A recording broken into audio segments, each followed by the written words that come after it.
Ecuatoriano, buscando la verdad y abogando por la unidad nacional en pro de la paz y la seguridad en el Ecuador. Queremos dar la bienvenida en la revista de Opinión Democracia al economista Javier Rosero, presidente ejecutivo de FedExport. Lo invitamos para hablar un tema importante en medio del conflicto armado interno, la lucha contra los grupos delincuenciales organizados transnacionales, el narcotráfico, la violencia, la inseguridad. Hubo un hecho positivo que luego de un largo proceso, este martes se logró ya la firma del acuerdo comercial con Corea del Sur, un mercado con 52 millones de habitantes que, por cierto, este es un proceso, tendrá que ir a los parlamentos de Corea del Sur y del Ecuador, también a la Corte Constitucional, para su plena vigencia en nuestro país. Javier, ¿cómo entender este acuerdo comercial en el contexto de las necesidades que tiene el Ecuador? Buen día. Buen día, Miguel, y un caluroso saludo de parte de la Federación Ecuatoriana de Exportadores a todos quienes nos escuchan a través de EXA y Radio Democracia. Para nosotros han sido semanas muy intensas, pero muy positivas de trabajo para consolidar la presencia que tienen nuestros productos de exportación en el continente asiático.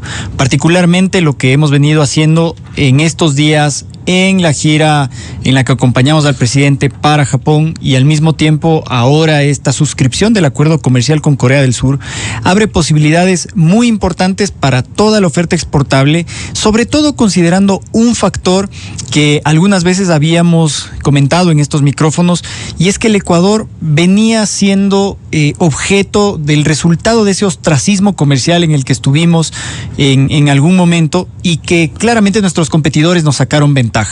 Esto da cuenta, por ejemplo, que en el mercado coreano, lo que nosotros habíamos evidenciado es que Colombia, Perú y Chile habían triplicado sus valores de exportación al mercado coreano desde que contaron con un acuerdo comercial, mientras que el Ecuador apenas avanzaba a un tímido 5-10% de crecimiento, y en algunos casos incluso algunos productos dejaron de ingresar al mercado coreano porque las barreras arancelarias son muy altas en productos alimenticios. Están bordeando entre el 20 y 30% de arancel, y eso en comercio internacional es una barrera que prácticamente se vuelve infranqueable como para que en términos de competitividad podamos llegar a unos niveles en donde podamos establecer en productos de gran intensidad como banano, camarón y cacao, pero incluso para productos de la oferta no tradicional, llegar a condiciones en las que sean adecuadas para una negociación de largo plazo con esos países. Entonces, esto nos permite ahora establecer una cancha trazada ya cierta con la suscripción, si bien falta todavía el proceso de ratificación interna, como usted bien mencionaba, pero ya nos da una perspectiva que nos permite presentarnos de una manera diferente con compradores en el mercado coreano, en general en el mercado asiático, porque recordemos que en Seúl, en Corea, hay mucho movimiento de comercio que no solamente se queda en Corea. Hay compradores, comercializadores que además expanden como plataforma hacia otros mercados dentro del continente asiático. Entonces, por eso es muy positivo para el Ecuador.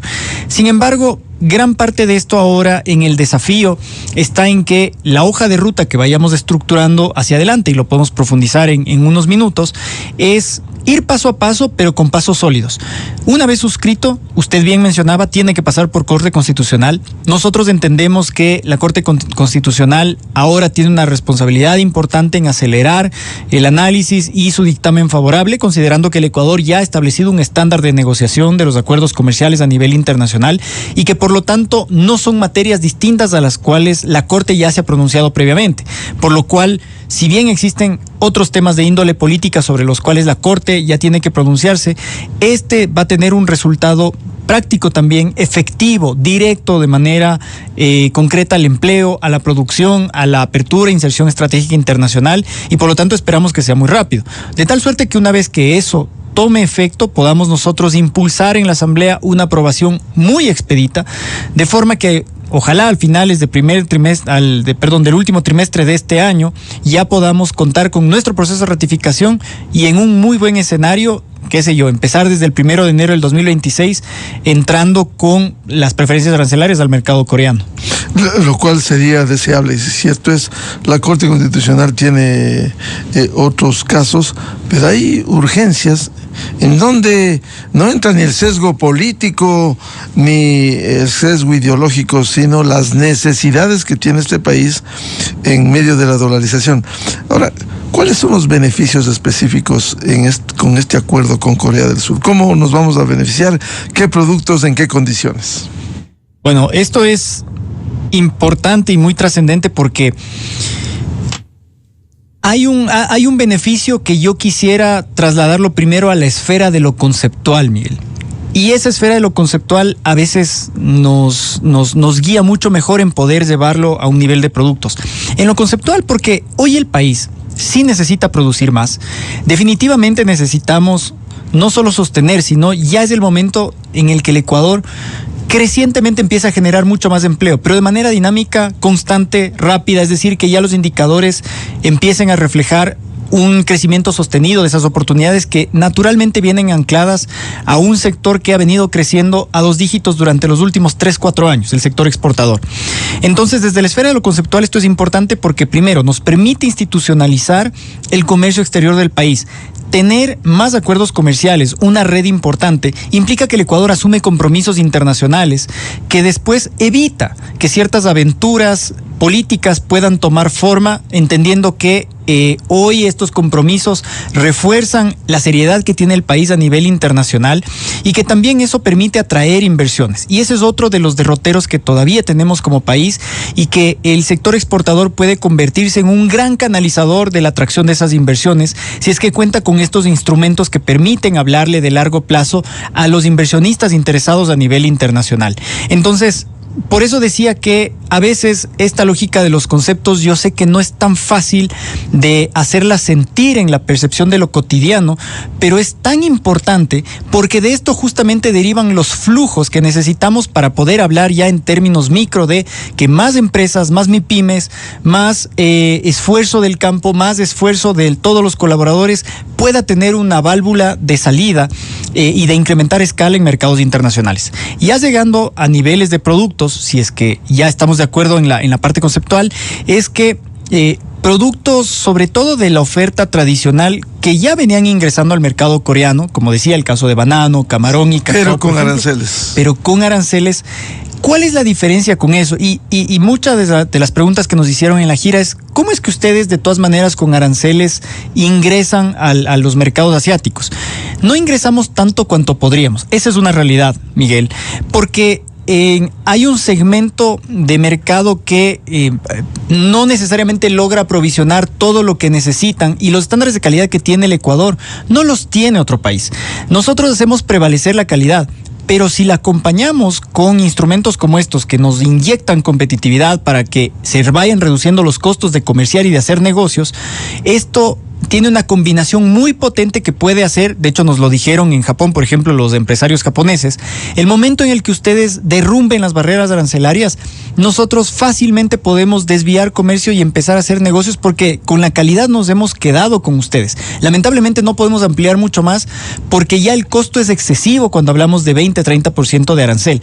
Pero si ustedes derrumban eso, inmediatamente nosotros empezamos a traer los pedidos desde Ecuador. Entonces, en ese tipo de productos que mueven la aguja hay un importante potencial, como ya nos ocurrió en el caso de banano, que con una experiencia reciente, por una reducción unilateral temporal de aranceles en Corea, para reducir sus presiones inflacionarias, el banano ecuatoriano triplicó en meses, en apenas meses, la exportación a Corea. Y esto logró recuperar el espacio que hemos venido perdiendo durante 10 años con el banano colombiano. Usted veía todos los años que cada tonelada que subía Colombia era una tonelada que perdía Ecuador. Era una correlación perfecta, exacta. Entonces, esto lo que nos va a permitir es recuperar ese espacio. Ocupa el espacio Colombia del Ecuador que pudiera hacerlo. Sí, por ejemplo, en el caso de banano así se dio, y si vamos a otros productos, tenemos otros competidores que hacen exactamente lo mismo. Entonces, hay muy buena oportunidad para que esos productos, como decía, tradicionales, pero además de la imagen que han dejado de calidad los productos tradicionales, otros no tradicionales, en donde ya participan otros actores, otras frutas frescas, otra dispersión de territorio a nivel nacional en el Ecuador, de esfuerzos productivos que van a poder llegar al mercado coreano, ecuatoriano, en donde son deficitarios en alimentos, en donde además demandan altos estándares de calidad, creo que vamos a tener una importante oportunidad de consolidar eso. Ahora, usted decía traer inversiones, no solo vender. ¿Cómo lograr implementar con un país que genere seguridad, confianza, parte de la seguridad jurídica, que puedan venir precisamente en sectores importantes? Esto nos lleva a dos ejes de trabajo. Hay un eje de trabajo externo, en donde vamos a tener que, por ejemplo, seguir construyendo y tejiendo esta red de acuerdos que en muchos de los casos, por lo menos para nosotros como sector exportador, se circunscriben a los acuerdos comerciales, porque eso lógicamente da una señal de seriedad, da una señal de visión de largo plazo, da una señal de consenso al interno del país, de que el Ecuador tiene clara su línea de apertura comercial, y yo creo que ese cambio en lo que tradicionalmente estábamos estigmatizados afuera como un país que no aprecia los beneficios y las bondades de tener el comercio internacional, hoy, por ejemplo, ya ha cambiado, y eso es algo que llama mucho la atención y atrae a inversionistas internacionales. Y hay otra esfera en la agenda interna en donde el trabajo que se tiene que seguir profundizando, que se tiene que seguir haciendo para dar las señales de cómo vamos sentando las bases para un país que tiene de por sí naturalmente estas bondades para poder ampliar en inversiones toda esa capacidad productiva. Es decir, el inversionista que viene al Ecuador e invierte en sectores de exportación sabe que invierte en sectores que son líderes globalmente. Entonces es una apuesta ganadora. ¿Cómo hacemos para que el entorno de todos los otros aspectos, como lo que ha venido ocurriendo con el riesgo país, por ejemplo, que ha venido reduciéndose sostenidamente, dé señales contundentes para que esa inversión pueda definitivamente aterrizar en el país? Creo que ahí tenemos una agenda en la que vamos a tener que seguir trabajando el sector empresarial de manera proactiva, como lo hemos venido haciendo, y de manera conjunta además con el sector público, para que ese mensaje, por ejemplo, que dimos en Japón, Miguel, en donde se nos vio en un mensaje unificado ante los empresarios y ante el sector público de Japón, en donde el lenguaje que hablaba el presidente de la República, su equipo de gobierno, era el lenguaje que hablaba el sector empresarial. Esa dinámica muy intrínseca de los dos da hacia afuera una señal de que ya es el país. Y ya no es una administración, ya es una política de Estado.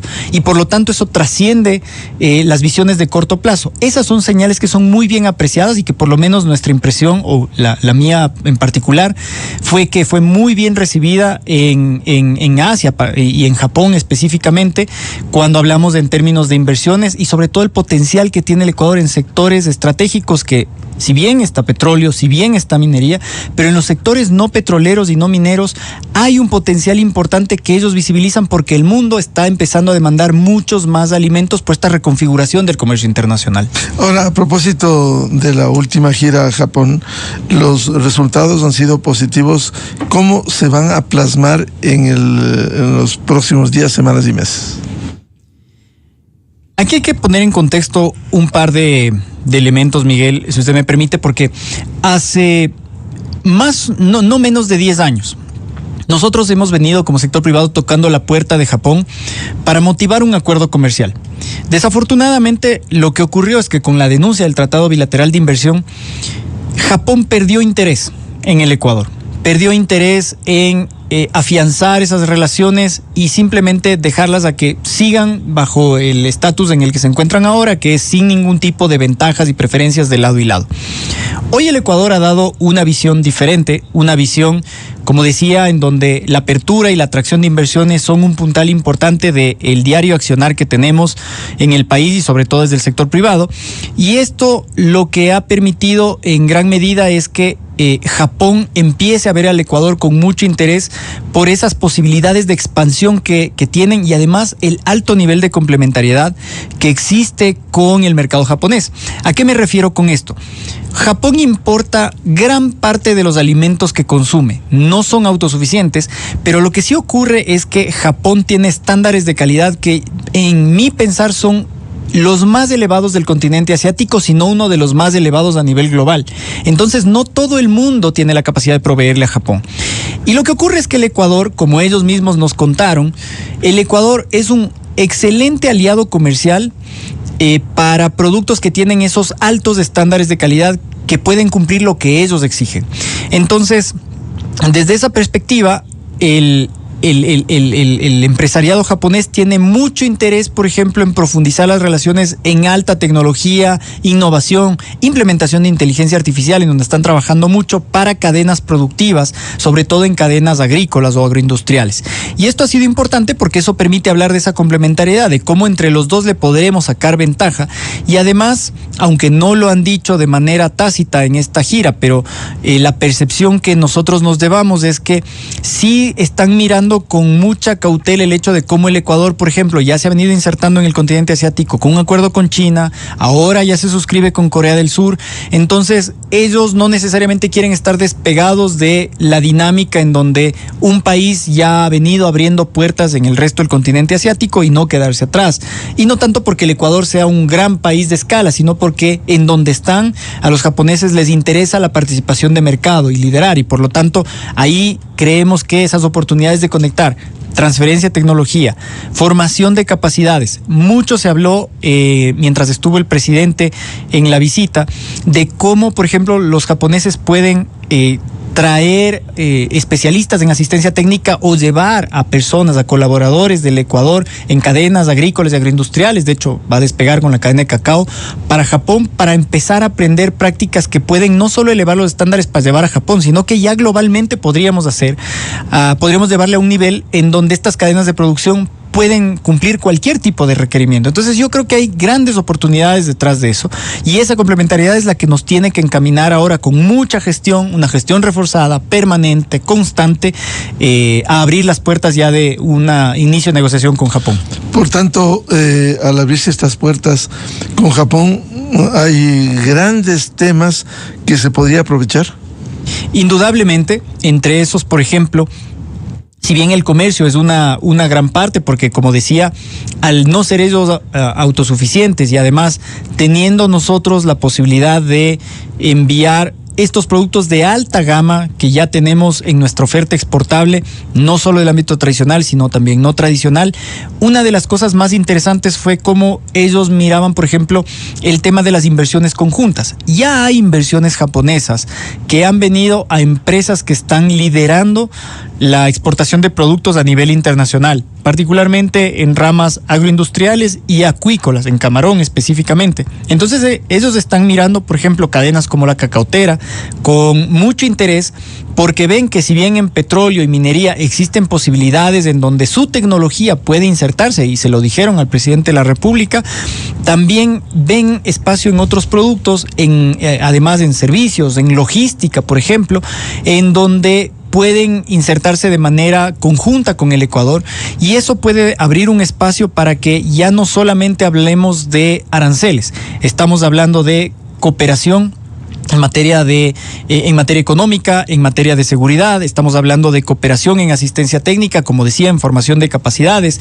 El nivel de conocimiento que tienen en Japón, Miguel, es impresionante. Las distancias que tenemos alrededor de la implementación de las nuevas tecnologías que se están discutiendo a nivel global están lejos de lo que usualmente se podría discutir, por ejemplo, en Latinoamérica. Entonces, podernos anclar de esa dinámica, creo que mucho beneficio le va a traer al país, estrechar esas relaciones en donde además ellos son o por lo menos demostraron en esta ocasión, mucho interés y mucha apertura en poder establecer esos marcos de entendimiento en donde el Ecuador puede aprender, puede además conjuntamente ir configurando ese escenario de esa transferencia, intercambio de conocimientos.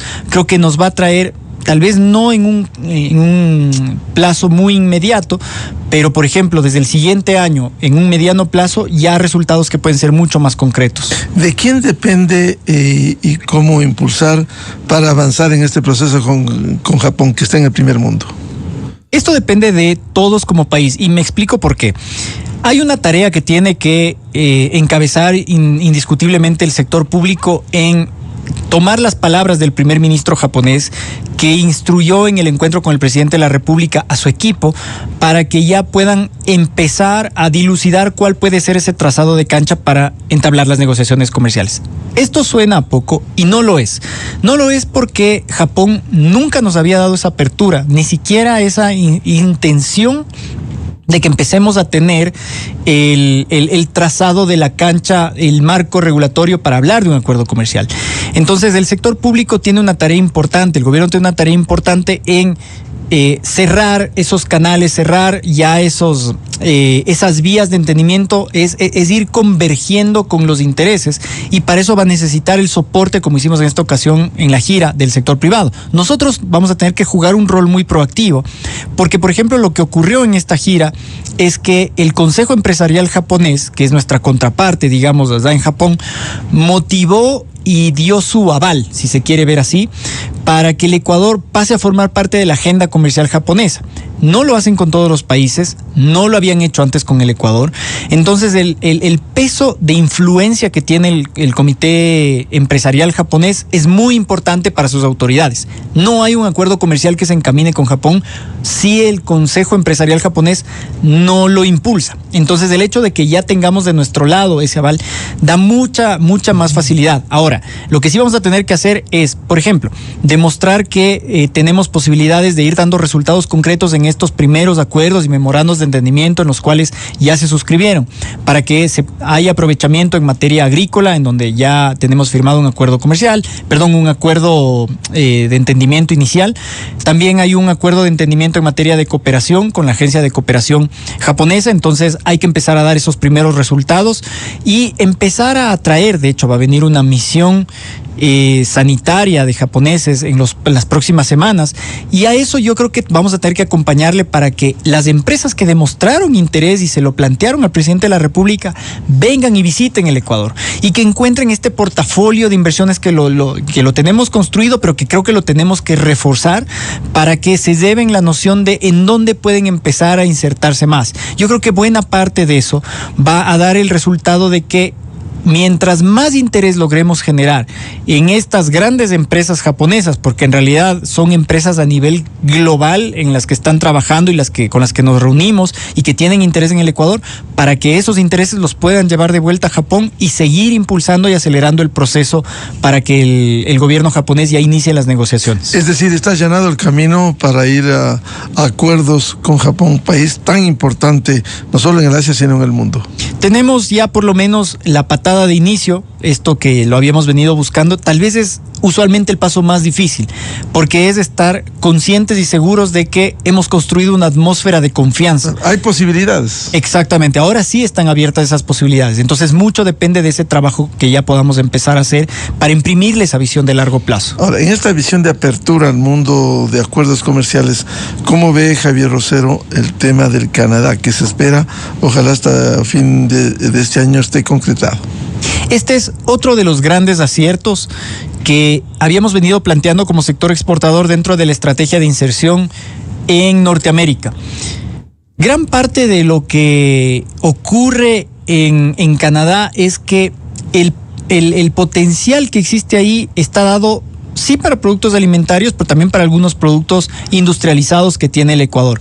Y si bien es cierto, Canadá hoy con la reconfiguración del comercio global, tal vez está desacelerando sus flujos de comercio con Estados Unidos, está también mirando hacia otros mercados en donde el Ecuador tiene también un nivel de convergencia, de complementariedad importante. Nuestra expectativa es que, habiendo ya finalizado las negociaciones con el mercado canadiense, tengamos ya este proceso de futura suscripción, implementación, puesta en marcha, ojalá sea muy pronto. Nuestras gestiones están enfocadas a que también podamos cerrar este año ya con una noticia positiva para que podamos tener puesto en marcha el acuerdo en el primer trimestre del siguiente año. Creo que sería lo ideal, es lo más necesario.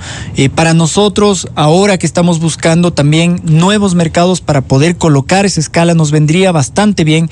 Hay productos de la agroindustria que en este momento no solo que están enfrentando aranceles, sino que también tienen un problema en donde las habilitaciones sanitarias, que usualmente se aceleran cuando uno tiene un acuerdo comercial, porque esto es una credencial que abre muchas más posibilidades. Están esperando que este acuerdo comercial entre en vigencia. Entonces, yo creo que mucho de lo que podemos hacer en logística, en exportación de servicios, por ejemplo, con Canadá, puede ser bastante interesante y una puerta de explotación que nos podría abrir el talento que muchos jóvenes hoy le han puesto, por ejemplo, al tema de servicios. Entonces, yo creo que mucho de eso puede llegar a que además no es solo un acuerdo comercial adicional. Canadá tiene un distintivo y es la calidad del socio. Entonces, un socio con esos estándares como los canadienses es otro de esos buenos aciertos que tendremos en materia de ese tejido de redes de acuerdos comerciales, en donde el Ecuador ya está buscando asociarse con las grandes ligas. Del G20, digamos, ya tendríamos un grupo importante de países en donde antes ni siquiera alcanzábamos a 10 de los 18 países del G20. Hoy ya estamos avanzando a hablar de por lo menos entablar negociaciones con 14, 15 de los países. Volviendo al tema de Corea del Sur, se conoce la estructura jurídica del país, tiene que haber el dictamen de la Corte Constitucional, la aprobación de la Asamblea Nacional, para que no se repitan hechos lamentables, sesgados, como ya ocurrió con un acuerdo comercial por el tema de arbitraje internacional. Recuerdo julio 2023, el dictamen de inconstitucionalidad de la Corte Constitucional. ¿Cómo evitar que en el camino haya estos tropiezos? Bueno, aquí es necesario otra vez volver, desafortunadamente, a mirar este problema que tenemos como país, que nos obliga justamente a, como dice su pregunta, ver cómo evitamos tener un traspié por el cortapisas constitucional que existe en el artículo 422, que no permite fluir de acuerdo a cómo funciona el mundo, no solo cómo entiende la Constitución del Ecuador, sino cómo funciona internacionalmente los convenios de inversión y sus soluciones de controversias. Entonces, el Ecuador ha buscado mecanismos que permitan, por ejemplo, que no necesariamente la parte de inversiones sea un capítulo que esté incorporado como parte integrante de los acuerdos comerciales, sino buscar mecanismos que permitan que, por ejemplo, podamos tener entendimientos en acuerdos específicos en materia de inversiones. No es lo ideal, definitivamente lo ideal sería tener mucha claridad con letra grande, clara y concisa, que dé la noción de cómo el Ecuador respeta los procesos de inversión, sobre todo entendiendo que somos nosotros los interesados en atraer la inversión. No es Canadá, no es Corea del Sur, no es Japón necesariamente el interesado en la inversión ecuatoriana. Entonces, siendo así, a mí me parece primero que esto, cada vez que tenemos un acuerdo comercial, siempre vuelve para nosotros, al menos en quienes estamos interesados en atraer inversiones, esa noción y esa necesidad de reconfigurar y reorientar esa parte de la Constitución que ha venido siendo un problema que nos hace trastabillar a cada momento que nos presentamos ante un socio comercial para suscribir un acuerdo de inversiones, para suscribir un acuerdo que nos permita tener ventajas comerciales. Hoy creemos que esto no necesariamente va a ser un problema, sobre todo en los acuerdos de Canadá y de Corea del Sur, porque, como menciono, no necesariamente son parte integrante que pueda transgredir el artículo 422 de la Constitución. Como digo, no es lo ideal, porque tampoco es que da señales claras y contundentes de cómo sí el Ecuador respeta la inversión, y no es por un problema del acuerdo comercial, no es un problema de la negociación, no es un problema de gobierno ni del sector privado, es un problema de cómo quedó esa Constitución y de cómo eso nos obliga a encontrar mecanismos para tratar de generar la mayor cantidad de seguridades a los inversionistas con los que estamos suscribiendo acuerdos comerciales, pero entendiendo que no necesariamente es la práctica internacional la que nos está guiando, sino tratando de encontrarle una alternativa al tema. Entonces, yo creo que los acuerdos comerciales van a avanzar. Ya la Corte Constitucional se ha pronunciado anteriormente sobre otro tipo de acuerdos en donde ese mismo estándar ya ha sido aprobado. Entonces, la verdad es que nosotros no vemos que vaya a existir ningún tipo de controversia ahí en el análisis de la Corte. pero sigo insistiendo en que ya es necesario buscar la necesidad de reformar, reorientar este artículo que nos está distanciando de las posibilidades de seguir atrayendo inversiones importantes al país. Claro, porque si no es este caso, en otro pudiera ser, a sabiendas de que la Corte Constitucional tiene la atribución no solo del control constitucional, sino también contribuir en el país con sus dictámenes que permitan allanar el camino, en este caso abiertamente, de los acuerdos comerciales. Efectivamente, y además tener el sentido de urgencia, porque en el país están ocurriendo tantas cosas tan rápido al mismo tiempo que la capacidad de respuesta que deben tener las instituciones tiene que sintonizar con ese sentido de lo oportuno que tenemos en el país. Por eso nuestro pedido a la Corte Constitucional, una vez que ya llegue el texto, que será en los próximos días, va a hacer que se pueda acelerar este proceso de ratificación, porque como usted bien decía, esto va a reflejar resultados concretos, rápidos, de manera directa hacia la población. Entonces nosotros creemos que ese camino allanado del que usted hablaba, que ya hemos avanzado y que la Corte Constitucional lo va a tener que tramitar, tiene que entenderse como un paso que tiene que ser mucho más expedito, pero que además tiene que reflejar cómo el Ecuador tiene mucha claridad, no solo en lo técnico que fue la negociación, no solo en lo político que será la aprobación de la Asamblea, sino también en lo jurídico, que esa es la tarea que le va a corresponder a la Corte Constitucional para dar cuenta de que el Ecuador tiene claro y establecido ya un estándar que además es compatible con sus preceptos jurídicos y constitucionales, y que por lo tanto hay una vía abierta para que el Ecuador pueda seguir negociando más acuerdos. ¿Será que para comienzos del 2026 se pueda arrancar ya con la fluidez dentro de un acuerdo comercial con Corea del Sur? Nuestra expectativa es que sí. Ojalá el 2 o el 3 de enero, Miguel, en estos mismos micrófonos pueda sentarme aquí con usted y compartir esa buena noticia y decir, desde el 1 de enero del 2026 ya nuestros productos, tanto al mercado coreano como el canadiense, están ingresando libres de aranceles. Estamos trabajando para eso. Si lo podemos hacer antes, mucho mejor, porque sí estamos urgidos, porque sí nos interesa, porque sí tenemos la capacidad de poner los productos ahí, pero creo que un buen tiempo va a ser el último trimestre de este año para terminar de cerrar estos procesos y, como digo, ojalá desde el 1 de enero ponerlo en marcha. Y con Estados Unidos, uno de los socios principales para el Ecuador, ¿cómo enfrentar estos desafíos cuando hay los aranceles que ha impuesto a la gran mayoría de países del mundo Donald Trump? No es una situación fácil, definitivamente. Ya la sobretasa del 10% fue un golpe importante, entendiendo además que somos un país que no tiene un acuerdo comercial. Cuando ya la sobretasa se incrementó al 15%, el golpe se hizo casi inalcanzable.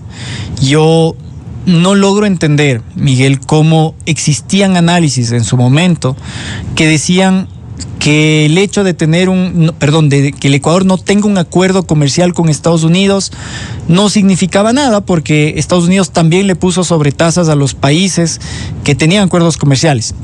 Ese limitado análisis lo que hizo es que hoy, por ejemplo, le voy a poner un caso muy concreto. Vamos a poner el caso de lo que enfrenta nuestro sector brocolero en este momento en Estados Unidos. Sin acuerdo comercial, nosotros enfrentábamos ya un 15% de arancel.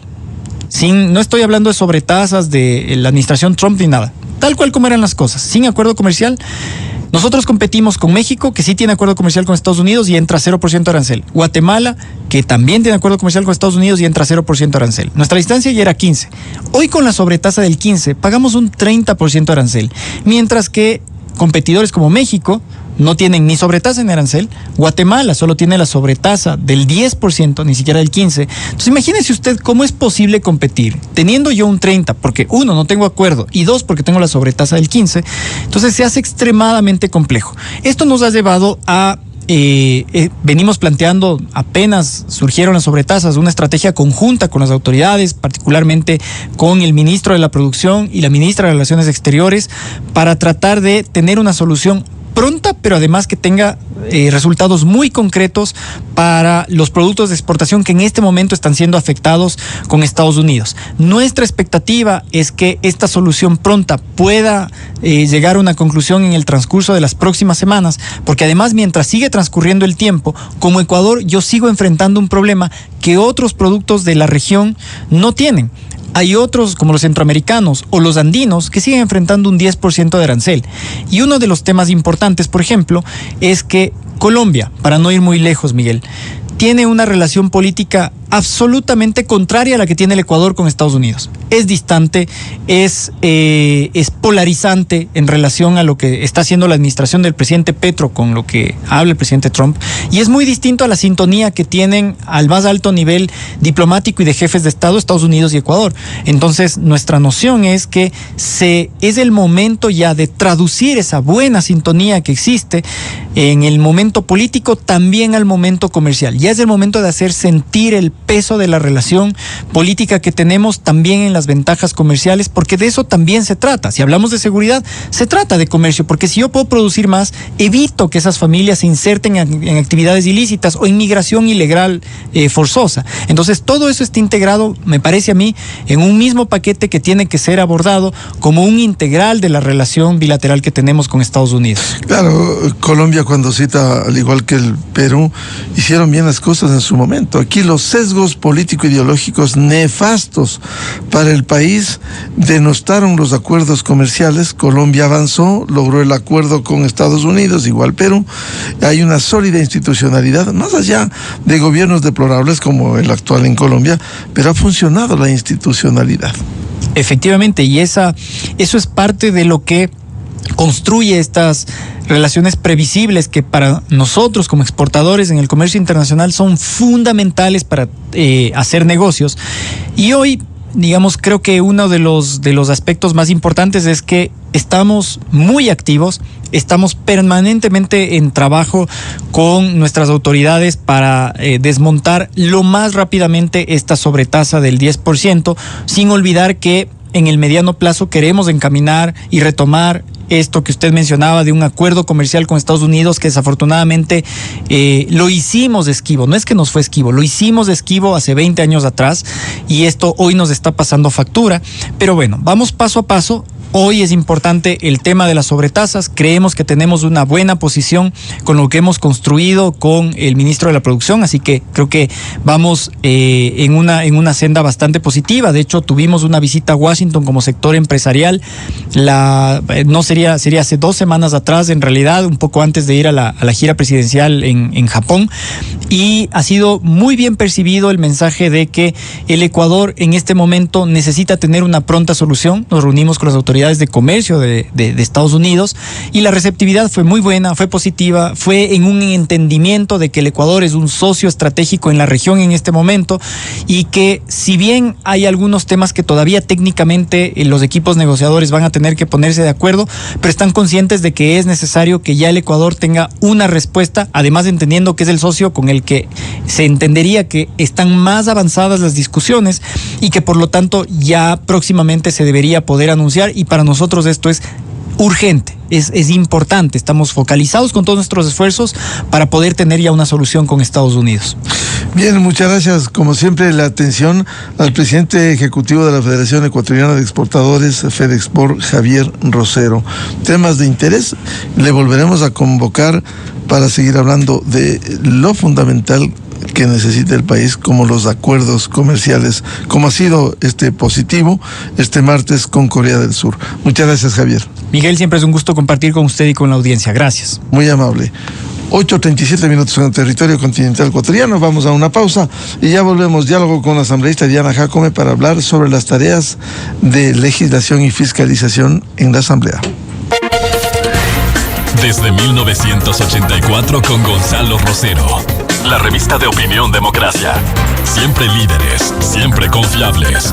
Enseguida regresa Miguel Rivadeneira a la búsqueda de la verdad.